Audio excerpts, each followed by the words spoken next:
All right, everyone, welcome back.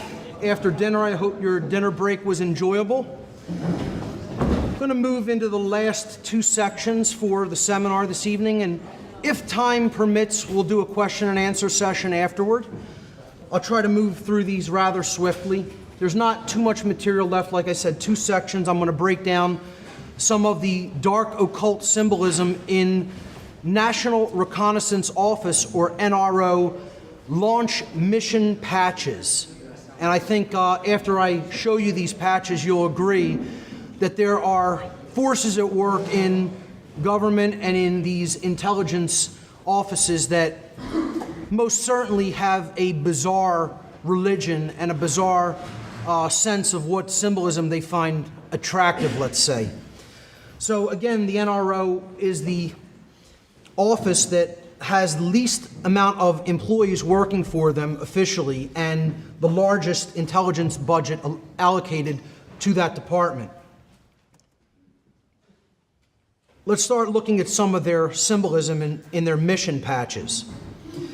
So this is one of their patches that essentially contains, of course, the all-seeing eye. Now, what you're going to see here also is constant images of these symbols floating above or over the earth. And you'll see stars as well. Now, this these four stars, people have suggested the four, and you'll see a 6-star configuration as well with 5 and 1. Some people have suggested that this represents different areas from which these satellites were worked on and maybe launched. You know, there's an area in the Groom Lake facility called Area 4 or S4. You know, 4 stars here could indicate that. I'm not saying it definitely does. But you'll see some patches with, 5 stars together and then 1 offset. And people think that that means Area 51. But this patch, which is their fleet operation patch, that's what FLT Ops stands for. The Latin insignia underneath it, nos no una, nos abeo una, means we float together or we swim together. But, in this connotation, it means, we swim together in the sky or in space, okay? And we depart together. So nos no una means we float or swim together in Latin. And then nos abeo una means we depart together, meaning we arrive together as a flotilla and we leave or depart together as a flotilla. Now, my take on this is, how many people have seen these so-called UFO fleets? We don't know what these things are. If you've ever seen the videos, they certainly float together, and when they leave together. I'm not saying that's definitely what this is a reference to, but it kind of does make you think what kind of very exotic, if not otherworldly technologies these people are working on and are putting in our skies. This is one of the most blatantly dark occult and satanic patches I've ever seen from the symbolism and Latin insignia that is on it. Again, you see the 4 stars. You'll see that over and over again, more likely than not representing S4. If I had to take a best guesstimate, I would say that's what those 4 stars represent, although I could be incorrect about that. Now, you see the all-seeing eye and the pyramid, okay? And then the NRO patch designation, the mission designation. Now, we saw what the all-seeing eye represented. It represents God, divinity, okay? The light of the Creator. And, of course, the pyramid, the stone representing the block to that light. Now, what makes this satanic is the fact that the rocket carrying the payload or the mission satellite is getting ready to fly over the top of the all-seeing eye in its trajectory. Now, that in and of itself would not be so sinister, but what makes it sinister is the Latin term supra summus. I know that's a little bit difficult to see on this screen. Hopefully people can see that. It's S-U-P-R-A S-U-M-M-U-S, supra summus. In Latin, that means, get ready for this, higher than the Most High. Okay? Higher than the Most High. In other words, we're higher than God. Because we're putting these satellites in such a high orbit, it sees everything that's going on the earth. We look at ourselves as the all-seeing eye. We're higher than God. Now, to me, they can't get any more blasphemous or blatant than that. But, you'll see how far they go. Here's one. Their mission launch was number 32, XXXII in Roman numerals. Of course, that is the last level of Freemasonry before what is known as illuminized or illuminated Freemasonry, representing levels 33 and above. The 32 to 33 degrees in Freemasonry represents the difference between frozen water and flowing water, ice or liquid water. The heat of the sun or the light melts water at 33 degrees and changes it from ice into flowing liquid water. What I wanted to point out here is the blatantly bird-like or reptilian eye symbolism. That's definitely not a human eye in this iconography. We're talking about something that has scales over top of it toward the right-hand side for sure. People want to say, oh, the all-seeing eye on the back of the dollar bill is reptilian. That's from the type of pattern that engraving system that was originally, cut with or engraved with, the pattern that it takes on. It doesn't it represents a human eye, a human styled eye. This clearly is not a human styled eye and has very bird-like or possibly serpent-like connotation to it. Again, I'm going to follow themes with these where we're looking at all-seeing eye symbolism within these mission patches. Here's one, Annuit Coeptus, again, the all-seeing eye very clearly portrayed. Again, you have the number 4 inside the triangle at the bottom. The number 4 or 4 stars comes up over and over and over again in these patches. Again, NROL stands for National Reconnaissance Office Launch, number 32. Again, there's that 32 number as well. Here's some owl symbolism contained in National Reconnaissance patch from 2000, and the phrase, "We own the night," clearly with a reference to being able to see in the dark or surveil in the dark. Okay, we're going to go through some that have blatantly satanic overtones to them as far as Luciferian symbolism or blatant satanic symbolism. So this is launch number 49, clearly with a demon or fallen angel form in it that they have named Betty here. And it's obscuring the sun with its wing, holding some kind of a trident and a wrench in the other hand, with its hair on fire and a serpent-like snake going around its body. Then you see the earth partly occulted by shadow, and underneath it says, Primoris gravis ex occasus, which means in Latin, first and important from the fall, is the best that I can translate that. Or first and grave or heavy or important from the fall. Now what that means is obviously very occulted. Now I couldn't tell you what this mission is ultimately about, but clearly there's blatant satanic symbolism in it, and the earth is in shadow. And occasus could also mean sunset. So you see the sun being obscured. If you look at that as, if you turn that and look at it as hills and the sun going behind it, it could be construed as a sunset. And you see the shadow of the earth, representing the line between light and darkness as the sun sets or rises. So occasus could mean the fall, clearly resonating with fallen angel symbolism, but it could also mean sunset or the obscuration or occultation of light.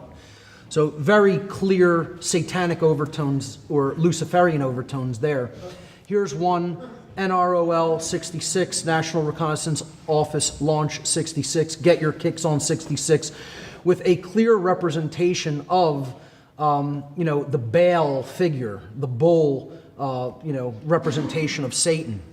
Again, that's what these Moloch ceremonies usually were dedicated to, the bull god Molech. So that's a depiction of Molech if there ever was one, as far as I'm concerned.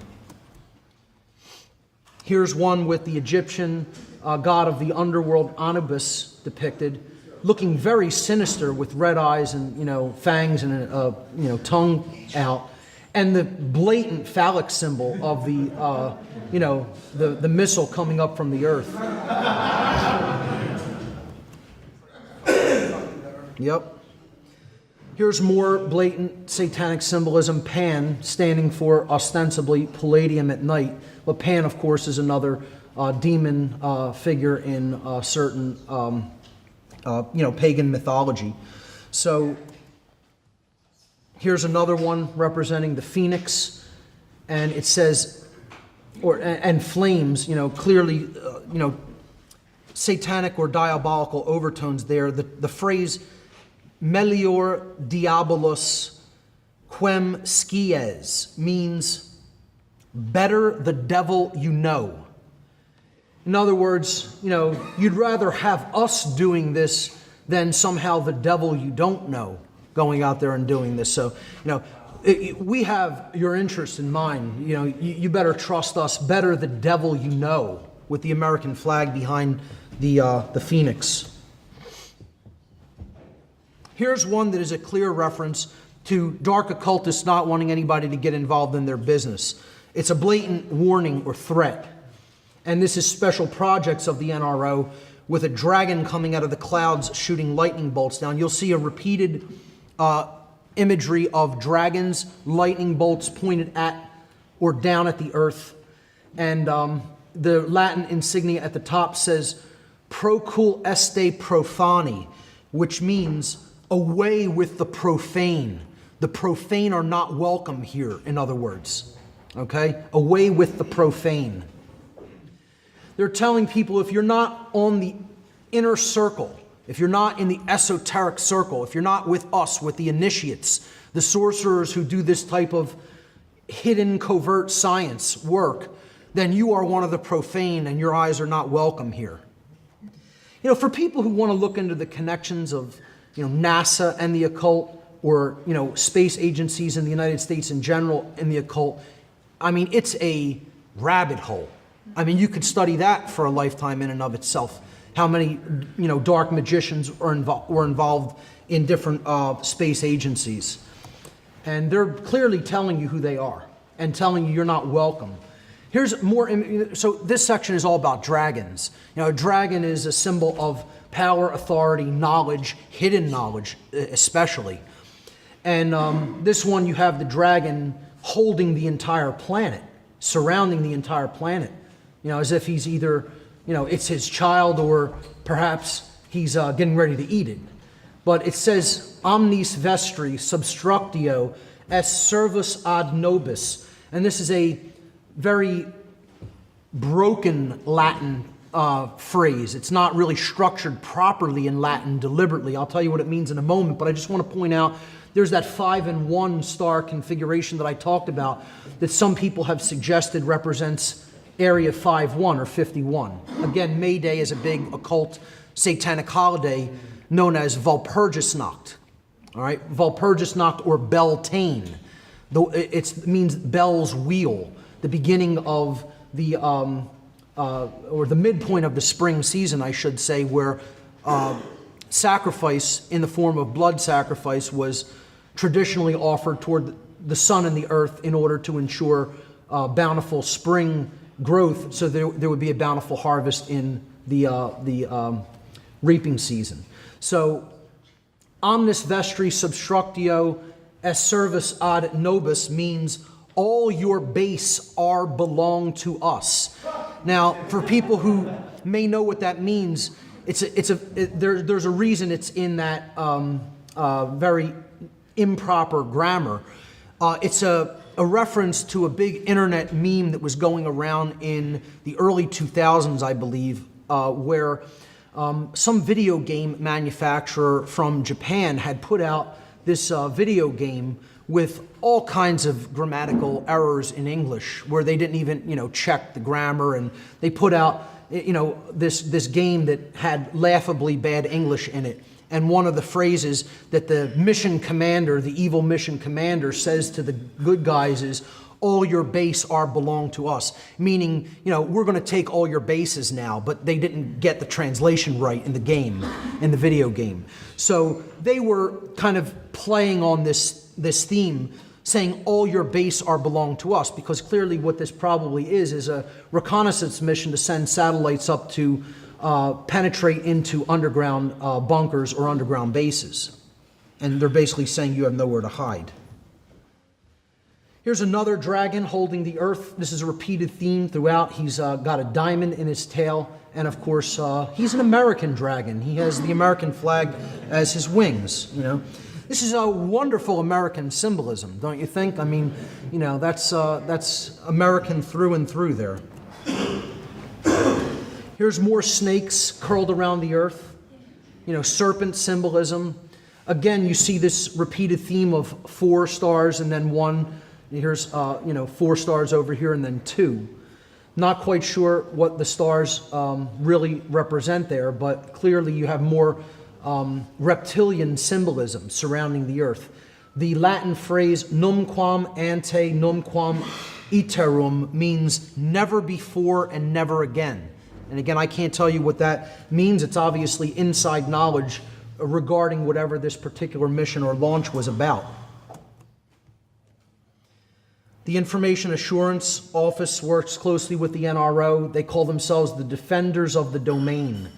This concept of knighthood, as if it's something that was so valiant, when really what the knights were the protectors of the king's land, basically reinforcing feudalism. And what they're doing is they're showing you we're constructing the world grid, where there's total surveillance all the time.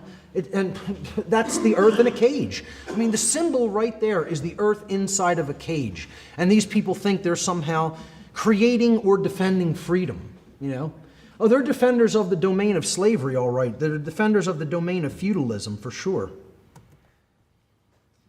Here's some blatant alien symbolism, and I would say demonic symbolism. I've broken down in my occult mockery presentation how the Air Force logo is actually a demon's face. I mean, if you look at it, the eyes, you have the brows, the horns going up, the nose coming down, and then the mouth looking very sinister.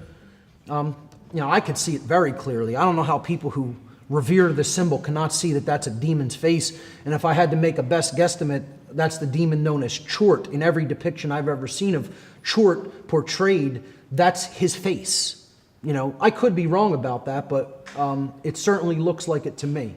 Then you have the typical alien gray with the huge almond-shaped black eyes, no nose, no mouth to speak of, and large head.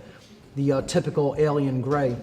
The phrase underneath says, Oderant dum metuant, which means, let them hate as long as they fear. I mean, is that like something, that depicts American values?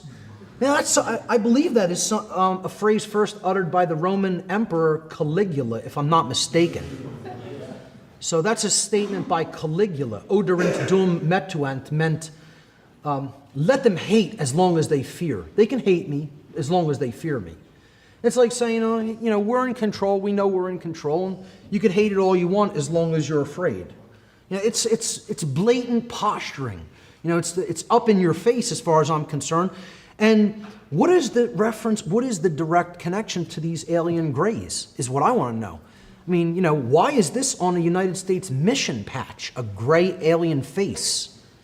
People don't think there's anything weird to that. They're just playing games. They're just having some fun and putting some stuff that they don't really believe in on their patches. That's all. Yeah. Here's another alien gray eating a B-2 bomber. And I say eating because I know what the phrase means underneath. This is a classified flight test number 509. I do not know what those trident symbols are in the background. And it has something that looks like a male symbol on the B-2 bomber there, but it doesn't have the arrow. It's not a feminine symbol. It's like an O with a little, kind of protrusion coming out of it. But the alien seems to be devouring this B-2 bomber, and gustos similis pullus means tastes like chicken. So I guess that's a reference to the aliens' taste of the B-2 bomber. I mean, they get weirder and weirder, folks, you know? I mean, it's perfectly normal, well psychologically adjusted people working in this office, clearly, with pure American values. This is the most recent one. Launch 39 happened, or it might not be the most recent, but it's a very recent one. This went off in 2013. An octopus, basically devouring the earth with its tentacles all over the earth. And it says, nothing is beyond our reach.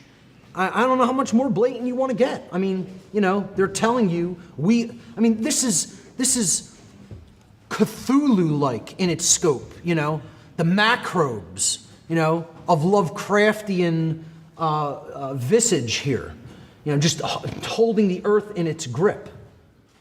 You know, I don't personally think anybody who sees this as super sinister is making any kind of a big deal about it. I think it speaks for itself. I mean, if you can't see that there's sinister overtones to that, you know, big, huge, Cthulhu-like demon octopus entity devouring the earth, you know?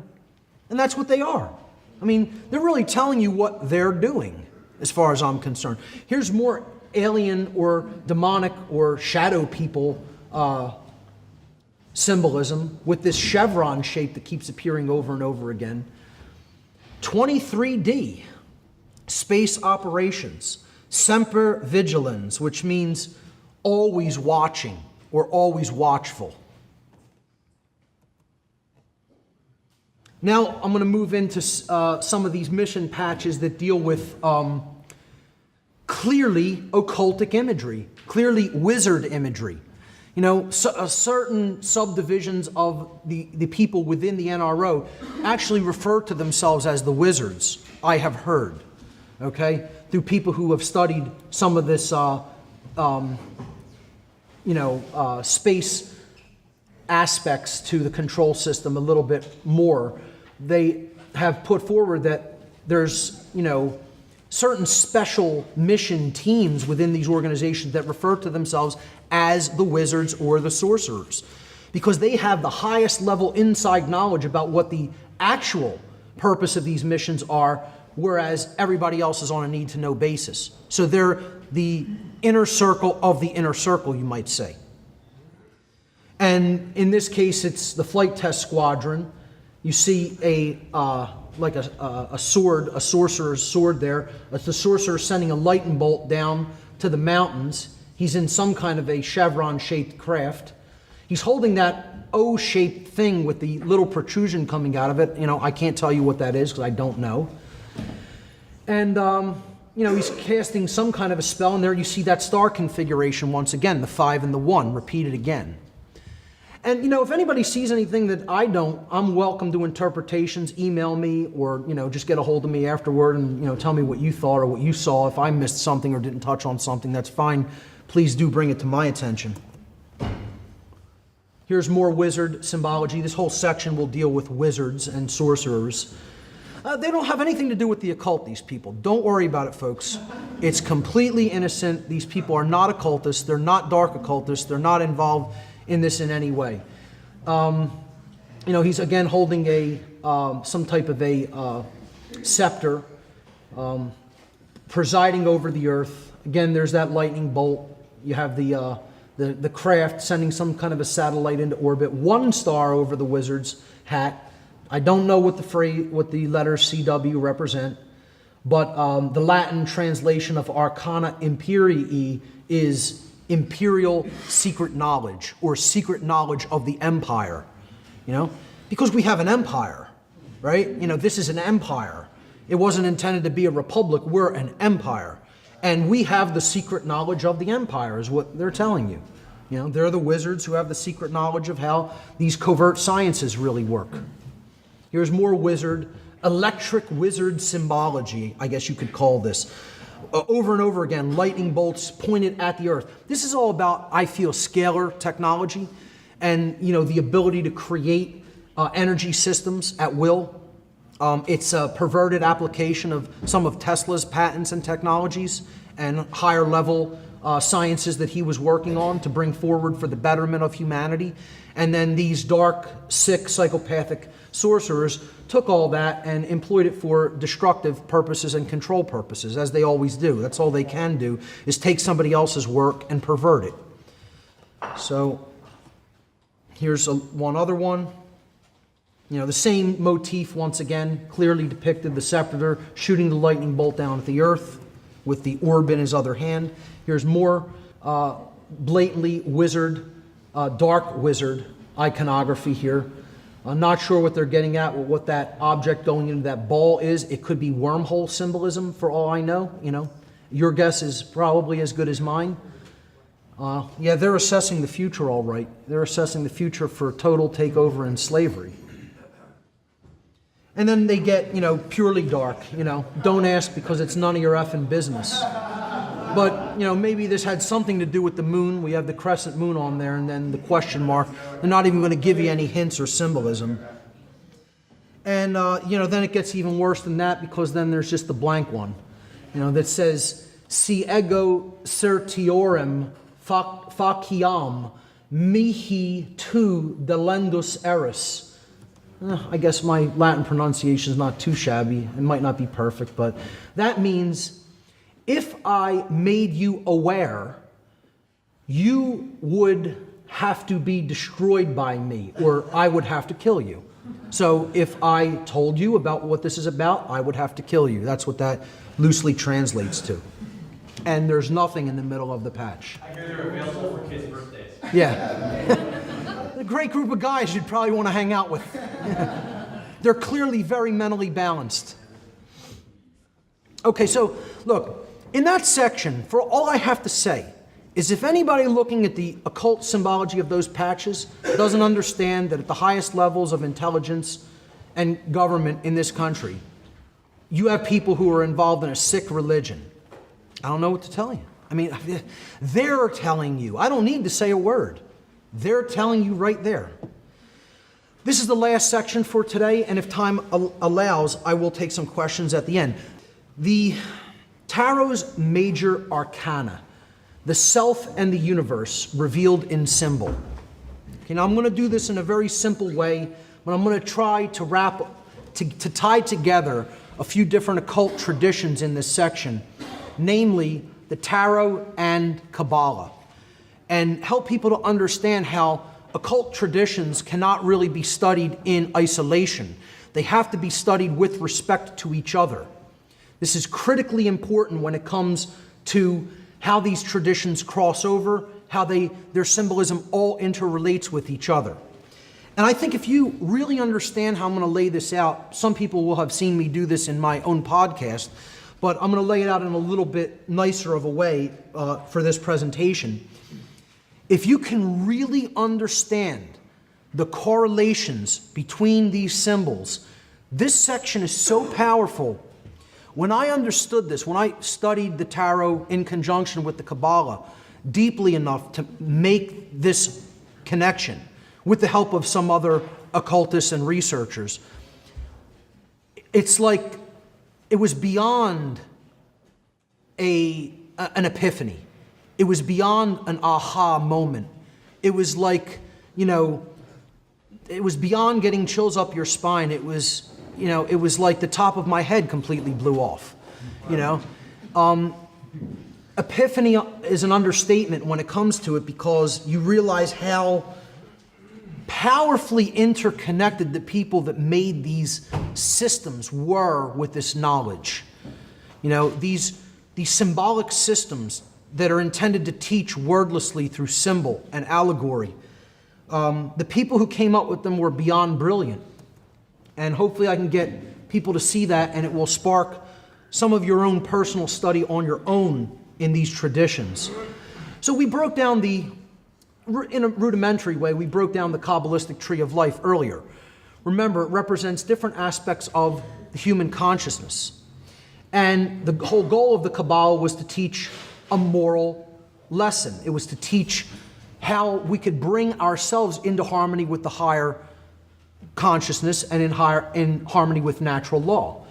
And in order to do that, we have to develop the desire to get out of the base consciousness, Malkuth as it is known, kingdom, okay?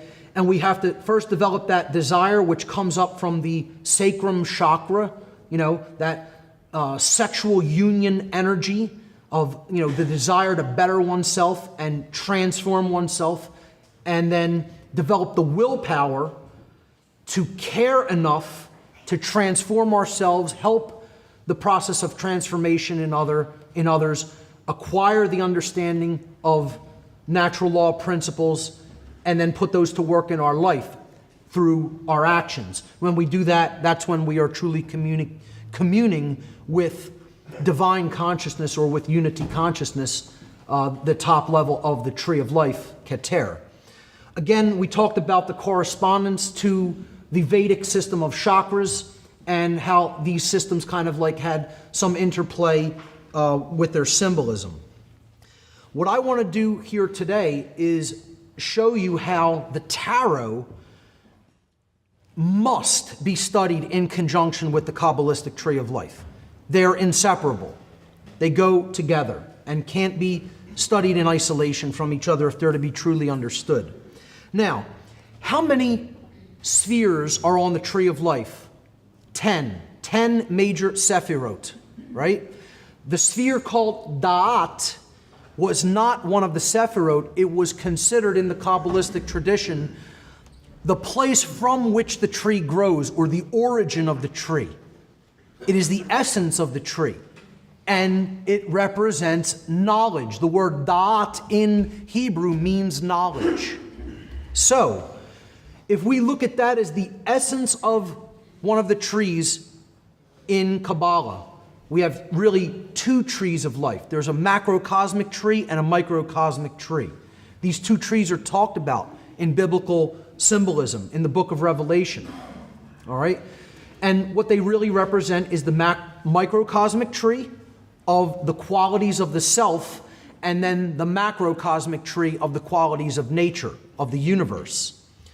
So what I did right here is I took the first 11 cards of the major arcana, and I dealt them in a very specific progression onto the Kabbalistic tree of life. We're going to do the same for the second 11 cards with the macrocosmic tree of life. All right? So, 22 cards in the major arcana. 1111. There's another very spiritual number, a very significant synchronistic and synchromistic number, 1111. Okay, how many people, just off the cuff, on a whim here, how many people have personal experience or personal synchronicity with the number 1111 by a show of hands? Okay, that's maybe a third of the room. 1111 is known as the light worker's call.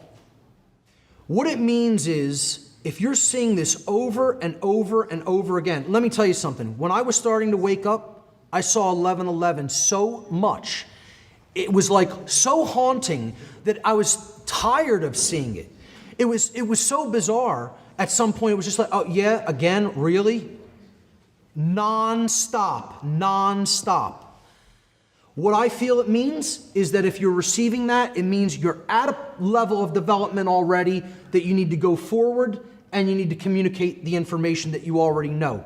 You're one of the people who, I don't even want to use the word chosen or selected. That's not the right word. You have an aptitude for the gift of teaching in some form or fashion. And therefore, this repeating number is getting in your head, and it's getting in your face, and it's saying, start to do the work. At least that's what it was for me. That was my experience with the number.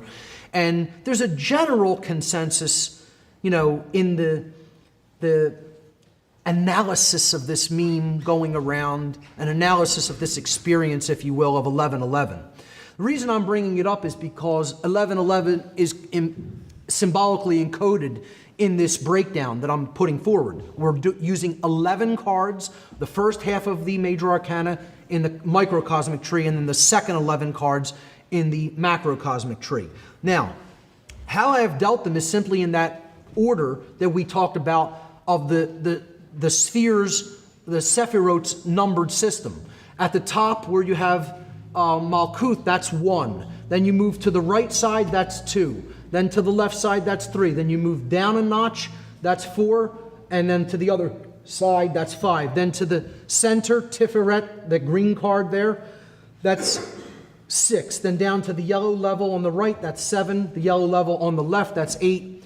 The middle orange card there, represented by the Hermit, that's 9. And then finally 10 at the Wheel of Fortune. Okay? So that's that. Remember that Kabbalistic lightning bolt, the thunderstruck tree, all right, that pattern of 1 through 10 going like this. All right, now in the dot position, I have put the card, the Fool. The Fool is in the dot position. What is the first body of knowledge in the occult? It's the knowledge of self. It's the knowledge of the human psyche and how it operates. That's the dot position, the knowledge of self. This is the self card. It's properly understood. It's not the Fool card, it's the soul card. Okay, that's an actual phonetic and written English letter variant, how it became the Fool. If you even look into the history of this card, it was not originally the Fool card, it was originally the soul card. And then through phonetic variants and, mistransliterations, it became over time the Fool, and that got ran with that in the imagery. The being going off into the land of incarnation without much knowledge and without a whole lot of baggage to back him up, taking a leap of faith coming into this world, trying to make any change happen here. That's certainly a fool's errand, isn't it? But not to be dissuaded from that work, this is also a leap of faith and an act of will, that he's going to go into that realm and survive it and create a change. Because it's not just him being in a naive state, it's him also being in a trusting state with the light at his back. The light has his back, the sun. It's the sun card. The 0 card, it's the no thing. It's the pure essence of spirit or the spark of the divine. Amazing symbolism just contained in that one card. I could give a whole lecture just on that one card. But we're putting him in the dot position because this tree is about the knowledge of self as the microcosmic layer of knowledge in the occult. Okay? So then we're going to look at all 10 of the cards, but backwards from 10 to 1. This is the Fool's journey. The Fool's journey from darkness and ignorance at the bottom of the tree in Malkuth, in worldly, earthbound identification, all the way up to the position of self-mastery as the magician or the magi at the crown level of Keter on the tree of life. So here we go with the journey of the soul, the journey of the self, the Fool's journey. And there I'm showing where the Fool is at the dot position. All right, now we're going to start at Malkuth. Let's go down to Malkuth, the bottom of the tree of life, at the Wheel of Fortune, card number 10. The Wheel of Fortune represents pure earth identification. It represents not really having knowledge. That's why you're on the wheel. It's the wheel of karma. When we are in ignorance, we are subject. We're not in a state of self-mastery. We are subjects. We are ruled by the forces. We are ruled by the base instincts, the base passions. Okay, so this staying at this level of earthly identification and base identification and base instinctual feeding will keep us on the wheel of karma. We're not going to grow and learn and progress. What gets us out of this earthbound identification is desire. And I don't mean just desire to want things in an egoic way. I'm talking about the desire for more, the desire for betterment within the self. Okay, the desire for self-knowledge, the desire to know oneself, and then to know also about the realm in which we operate, the natural world and its laws. So, when we make that decision to develop that desire for truth, for light, for knowledge, that's where the hermit comes in. The hermit card represents the desire for knowledge. See, he's not in a state of knowledge. He's not the purified being in the white robe. He has gray robes on. He's humbled. He knows that he doesn't know. He knows how much he still has to learn. And he's lighting the lamp to go off in search of knowledge and understanding and wisdom. That, again, has been the color I've used to direct this whole presentation for today, because this is supposed to be about whetting someone's appetite to help to spark within the individual the desire for greater knowledge, the desire for more knowledge about the occult and what it really contains and how it can really help to transform oneself. So that's what we have to aspire as a species to become. Then we could start making progress out of Malkuth. And there's desire within a good number of people. You know, like I said, if I thought it was hopeless, folks, I wouldn't say a word. It can still be done, even at this late hour. It's a matter of will we do it, you know? So let's move to the next card at the 8 position. And this would be, we would be at the solar plexus chakra level on the tree of life at this point. Again, this is a dualistic chakra. This is a dualistic level of the tree of life. There is on the feminine pillar, which is depicted on the left side of the Kabbalistic tree, there's the internal qualities of the self. And on the right-hand side, there's externalized qualities. So you have to look at that pillar going up and down the left-hand side, those 3 cards, that's known as the pillar of severity. But in Kabbalistic terms, what that pillar represents is internal qualities. It can represent darkness as well, if you look at it from a certain perspective. That which is not readily seen, which is on the inside, that you have to penetrate a little bit deeper to see or to find. And then these 3 cards on the right-hand pillar, the pillar of mercy, are the more masculine or active properties of the self, as we'll see. Okay? So at this level, this is the courage or strength card. And the 2 aspects of will, there's an internal quality, which is courage, right? Courage is developed within. Then you have to do something in the external world to bring courage into manifestation, to act upon it. And then we go to the next level and we see that's the chariot, which represents will in the tarot. So you had the one card with the woman holding the lion's mouth open fearlessly, which represents courage. Okay, that's an internal feminine quality. Now you have the masculine quality of getting things done in the real world, the will to act. All right, so these are both the solar plexus will center, but the dualistic aspects of it. One is an internal aspect, a feminine aspect, and one is a external or masculinized aspect. All right, we're going to move up to the Tiferet card, which is the heart chakra. Tiferet is beauty.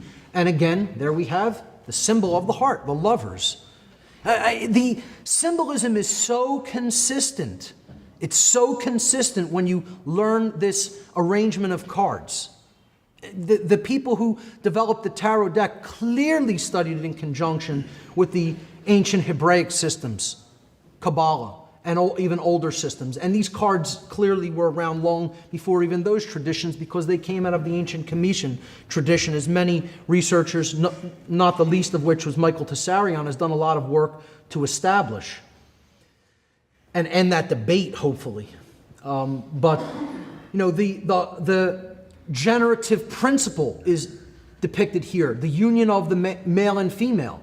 You know, it's not just about sexual union, we're talking about unifying the masculine and feminine aspects of self, such that we develop true care, the generative principle. And again, that is the lover's card depicted right in the middle of the tree of life. This position, the Tiferet position on the tree, every card is connected to. Every card has direct path, line of sight to the Tiferet card, because that's the central focus of the tree. The generative principle, the heart, is at the core of everything, what we care about enough to do in our life or to put into manifestation in our life is actually what gets done and gets manifested. And that's why it's called the generative or creative principle. Let's move up another level, and we are at the severity Sephirot. Geburah. The Hierophant is there. Now, this card is placed on the pillar of severity. It's at the sphere called severity, Geburah, and this card represents working with the self, actually motivating yourself to change. And that's why it's called severity. It's like the parts of yourself you have to whip into shape. The parts of yourself you don't want to be kind to because you want to change. And those qualities you should want to change. The dark aspects within us that we need to work upon. That's what this card represents, getting in and working with. That's why it's the Pope. It represents internal religion, getting the reins over those dark aspects of the self. This is a card representing self-control. You know, religion's one of the control systems, but true religion can be a motivating force if we're guiding our actions toward truth, if the religion is about truth. So this is about self-control. This is about reeling in the aspects of the self that we need to reel in. When we move to the mercy Sephirah, which is Hesed, we see that in that position we have the Emperor card. And again, this is the twin aspect to religion. We have the state now, the Emperor. So you have religion and you have government. Now, this card represents mercy. Okay, this is about how are you going to influence other people around you. The other side of this, again, we're at the throat chakra now. So this is all about the voice, right? What kind of internal voice do you work with within yourself? The dialogue that's going on within you, okay? You know, what are you telling yourself? How are you motivating yourself through your internal dialogue to change? That's what the severity card was about, the Hierophant. Now we're at the mercy card. We're turning that external to the self. This is the masculine side of the tree of life, where we're saying, how do you influence others in the world? Once you've arrived at a certain level of knowledge and understanding and care, how do you work with other people to help them to manifest change in their own lives? And that's why the Emperor it's the symbol of state, because it's the thing that does influence, quote unquote, control toward others. I'm not saying that means you want to go out and try to control everybody else, but it's the symbol of external influence, let's call it, whereas the Hierophant or Pope is the symbol of internal influence upon oneself. I hope that's clear and makes sense to people. We're coming up now to the next chakra, which is the third eye chakra, representing true intelligence. So we have a feminine aspect to that and a masculine aspect to that on the two sides of the tree, respectively.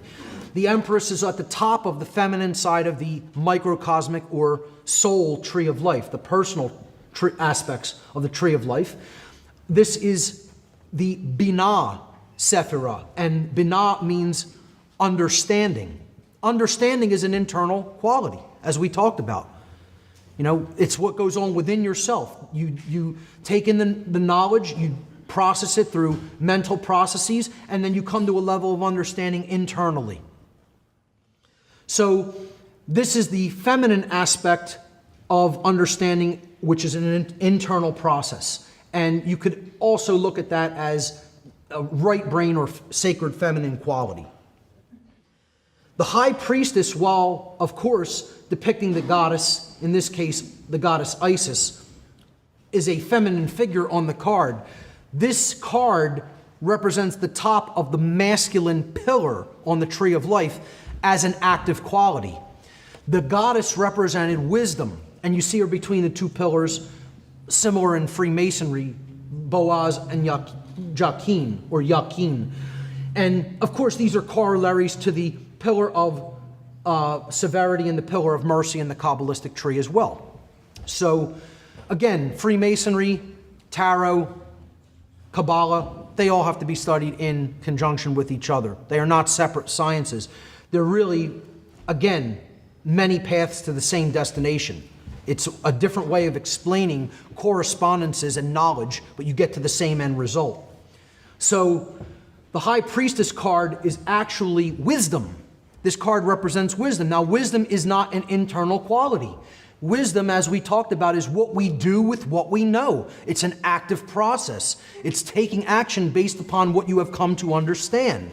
And again, you had to get there, folks. The lightning bolt goes, if we look at this blue level, okay, the lightning bolt goes diagonally up, left to right, past self-knowledge. See, that's knowledge in the middle, the white card, the Fool card, as the Da'at card.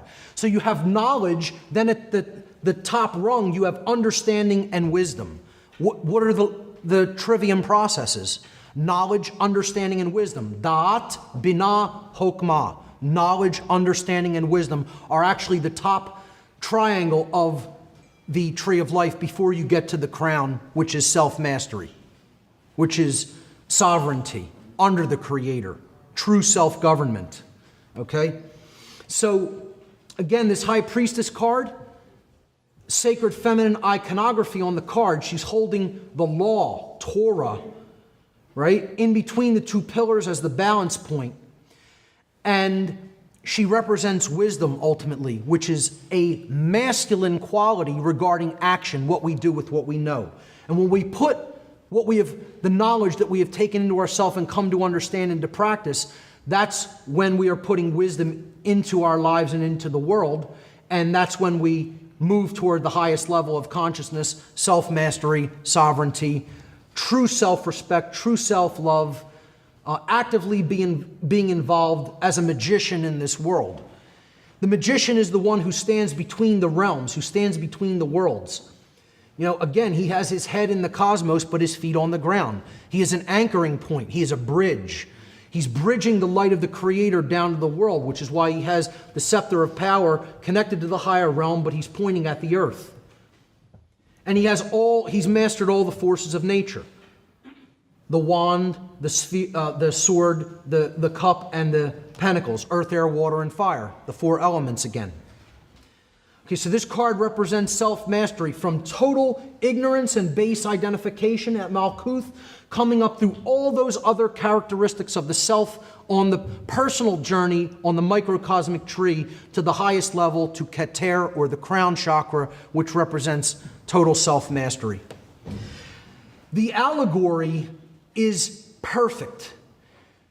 By show of hands, how many people, besides in my podcast series, have seen this arrangement of cards in tarot? By a show of hands.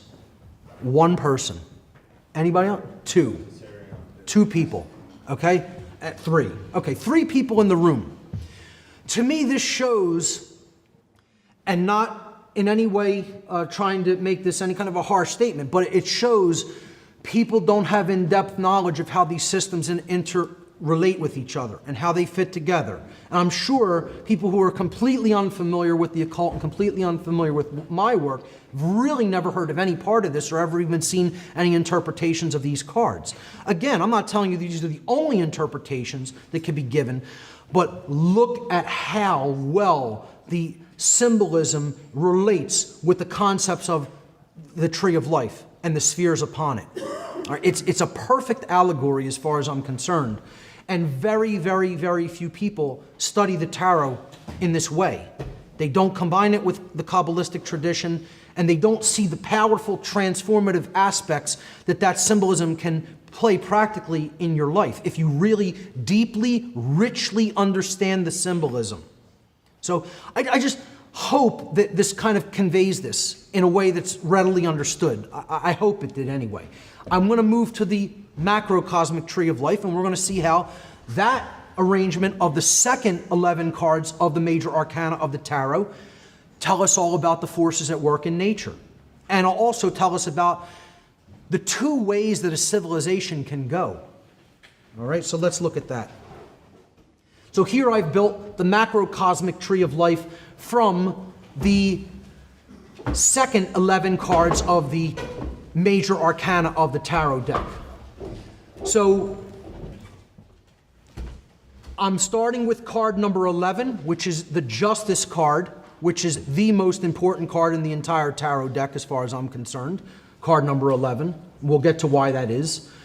And then I'm moving with the lightning bolt pattern throughout the tree all the way down to card number 20. So really all we've done here is, we're adding 10. We started at 1 before and went to 10. Now every card there is the next, 10 numbers up. So 11, 12, 13, 14, 15, 16, 17, 18, 19, and 20. Card number 21, the last card of the tarot, because it starts at 0 and it goes through card number 21. It's not 1 through 22. It's 0 through 21. 21 is a very sacred number. It represents the tripling of 7. That is the number that represents man coming into union with the divine, coming into God-like consciousness, not being God, but coming into a level of consciousness that embodies the divine and embodies, the epitome of spiritual essence or spiritual nature while still being in flesh, while still being incarnate in the physical realm. So in the dot position, again, because the second realm of knowledge in the occult is what? The realm of the macrocosmic laws, the laws that govern the universe, both in the seen realm, meaning the physical laws, the physical sciences, and in the unseen realm, meaning the spiritual laws, or in other words, natural law. So in the dot position, we have now the world, or in some decks, the universe. Okay, so we had the soul card in the dot position on the microcosmic tree, and now we have the universe or the world in the dot position, the position of knowledge in the macrocosmic tree. Perfectly consistent. All right, so I hope people are understanding here. I'm not looking for relationships or, trying to bridge anything. It's so consistent when you lay it out this way. It's readily seeable. This is not something I'm stretching for, is what I'm trying to get at here. It should be readily be able to be seen by anybody who can make these simple correspondences. So, we have the forces of nature, the lion, the man, the bull, and the eagle. The 4 cardinal points of the zodiac, the 4 cardinal directions. You have the gospel writers, they were depicted as the forces of nature, earth, air, water, and fire, etc. You can go on and on with what those represent. Again, you have that symbol of purity and innocence in the middle of the image holding the 2 scepters, very similar to how we started in a state of ignorance and moved up to a state of self-knowledge. But there was this purity and innocence card in the middle in the dot position, represented by the Fool card in the microcosmic tree. And there's the position of the world card on the macrocosmic tree. Again, that is not at one of the Sephirot positions, but it is at the dot or knowledge position. So let's start the journey of the understanding of the forces at nature, the forces at work in nature. So in the Malkut position of kingdom, the lowest level, base identified consciousness, you have the card called Judgment, represented by the angel of revelation blowing the trumpet, a call to awakening. This is a clarion call to awaken.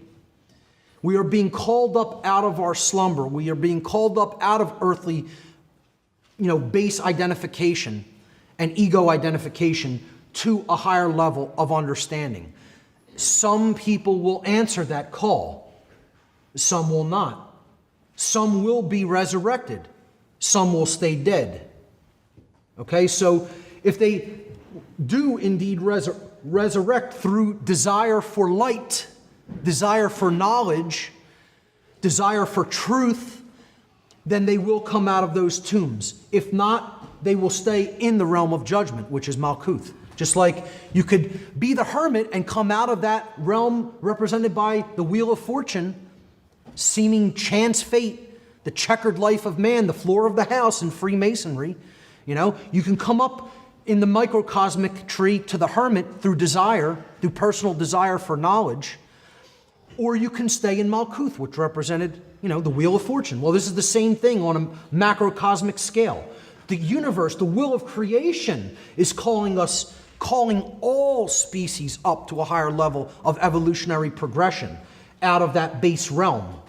And we can respond to that call or not. Those who are gifted with the capacity for holistic intelligence have the ability to choose whether they will come out of that ego-identified state or not. That's free will. I would say this card represents free will in and of itself. I would say this is the free will card of the tarot deck because it's giving us a choice whether we will receive truth or not. See, this is a card about reception. Again, the theme here is reception. The theme of the day is reception. Reception of truth, reception of knowledge. The word Kabbalah means reception. It means proper reception, the proper way to receive, the proper way to open up one's mind and heart, to the knowledge of the cosmos, to the knowledge of the self. A beautiful tradition when properly understood and used properly. This I consider the free will card of the deck. It's saying you have free will to transform yourself or to stay deadened.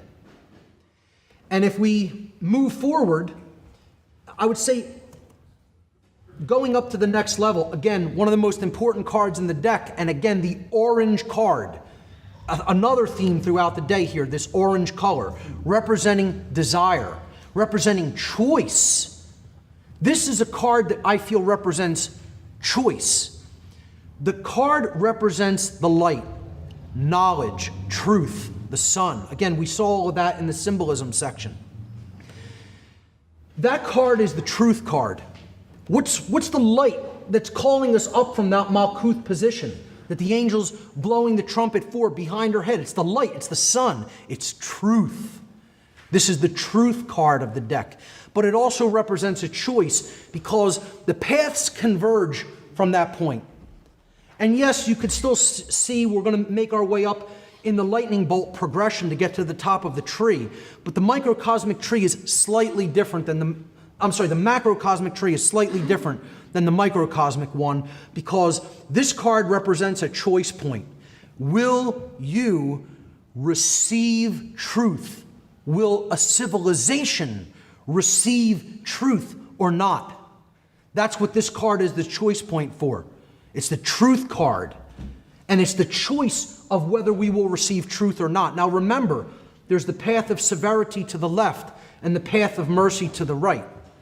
In this arrangement, I do feel that there is a negative connotation on the left-hand path and a positive connotation on the right-hand path, as we will see when I further break this down. The left-hand path going from this point forward represents the rejection of truth. The right-hand path up the tree represents the acceptance of truth. Okay?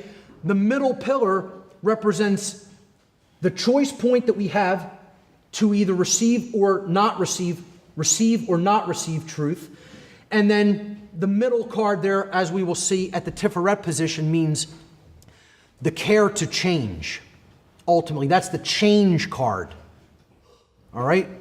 So if we decide to not receive truth, to reject truth, we go to this position.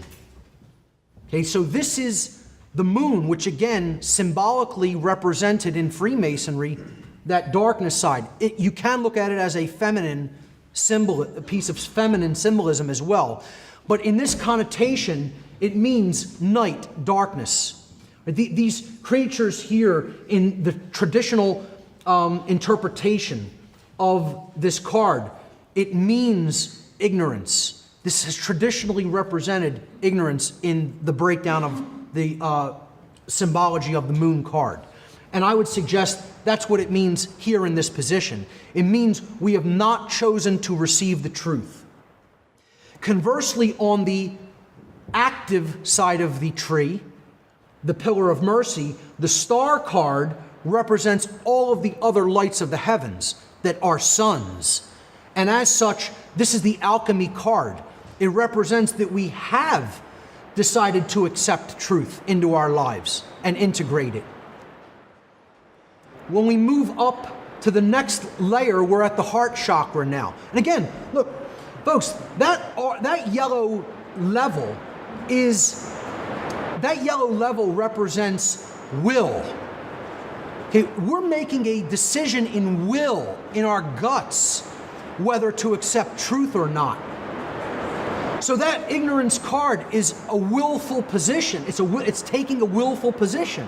When people reject truth, that's a willful act. And when people accept truth, that's a willful act. So that totally correlates to the solar plexus chakra, the will center.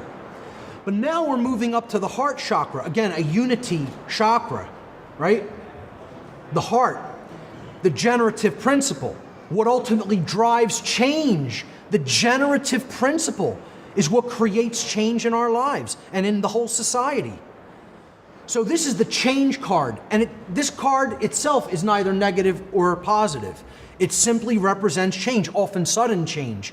Because once truth is either accepted or rejected, sudden change follows. And I think the choice point that, this symbolically really represents, I think 9/11 was one of the defining hallmarks of our time. And the rejection of that truth, I think, has set humanity off onto the left-hand path. We have to care enough to bring it back to that, point of accepting truth, and maybe we can get up the other side, up to the middle at the top at some point.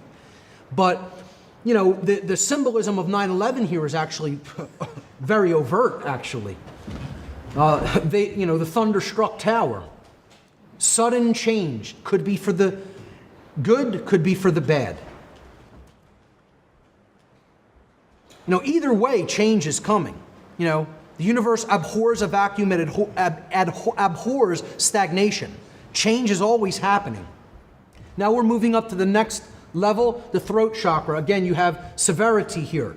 What follows the rejection of truth as you go up that left-hand side? Self-imposed slavery under dark forces. This is where humanity's at. That's where we're at now because of the level of truth that we've rejected. And I always point out, as do other researchers who have deeply studied the symbolism of these cards, the chains are self-imposed. They're loose around their neck. They could take them off at any time. He's not holding them there with tight chains. Those chains could be easily slipped off over the head. They want to stay in their chains because they want to remain in their ignorance. Truth has been presented, it is there, and they've rejected it. And therefore they're ruled, they're owned. So that's the devil card. Conversely, the other side of the tree represents what could happen if we make the other choice. If we accept the truth of creation in the form of the light of the sun, and we start to go up the right-hand pillar, this is the pillar of mercy, the middle of it, the mercy card, the temperance card, then we're on the road to sovereignty, the road to the crown, right? Everything is flowing. The being is becoming enlightened. This is the freedom card of the tarot, whereas the devil card is the slavery card. So we have the call to awakening and free will at the bottom. We have truth, the sun card. We have the rejection of truth, the moon card. We have the acceptance of truth, the star card. We have change, rapid onset of change, the tower card. We have the slavery card, the devil card. And now we have the card that represents freedom societally. Once we have accepted truth, we can have that state of consciousness, freedom. We move through the knowledge card, which is at the dot position, the world, the knowledge of natural law, the knowledge of the universe, and we get to the final expression of the pillar of severity, death, extinction, stagnation, entropy. This is what ultimately results, the foiling of the evolutionary process. That's what happens when we go up the left-hand path of rejection of truth and slavery, ultimately leading to death, extinction, and undifferentiated chaos at some point. Now, this is the entropy card of the tarot deck. That's the force that this card ultimately represents, the death card. And you're seeing he's mowing down all the institutions. No one is safe. Everyone is going to go. This is the cataclysm card. You know, like we talked about in the theosophy section. Eventually, you know, nature abhors when we continually reject truth and, you know, pollute ourselves and the world, and eventually it comes in and cleans house. It's the weeding process that can happen and will happen should we not change. So that's the entropy card. Now we go to the opposite side, the active side of the tree of life. And this is the syntropy card, the ordering force. The hangman is not a negative card. It's probably one of the most powerful and positive pieces of symbolism in the deck. This is the enlightened man who is doing the true will. I would call this the true will card. You know, that's the initiate. That's having accepted the truth, having gone forward and worked to create freedom. And now this is the true evolution of consciousness. That's what this force represents. The ordering principle, the evolution of consciousness at the top of the pillar of mercy. This is the evolution card. This is what I would call the syntropy card, the force that counteracts the force of entropy and chaos. This is the order card of the deck. Such powerful allegories rolled into all of this symbolism. I mean, the people who put these systems together, you know, all I'm doing here is providing an interpretation. Imagine the level of consciousness of the people who built these systems of symbolism and allegory and interconnection between them. You know, we're talking about a whole nother level. And then we get to the highest force in creation, the force that governs it all, natural law, justice, the king on his throne that can never be unthroned, can never be dethroned. This is the force of truth and will and freedom and love and evolution and law in nature. It's the will of God card, you could call it. It's the boundary conditions of the Creator card. Again, in my natural law seminar, I put this card forward as the card of the tarot deck, which represents natural law itself, because that is what it is. This is what the dark occult wants to dethrone and usurp the position of. They want to be God. They want to be the law.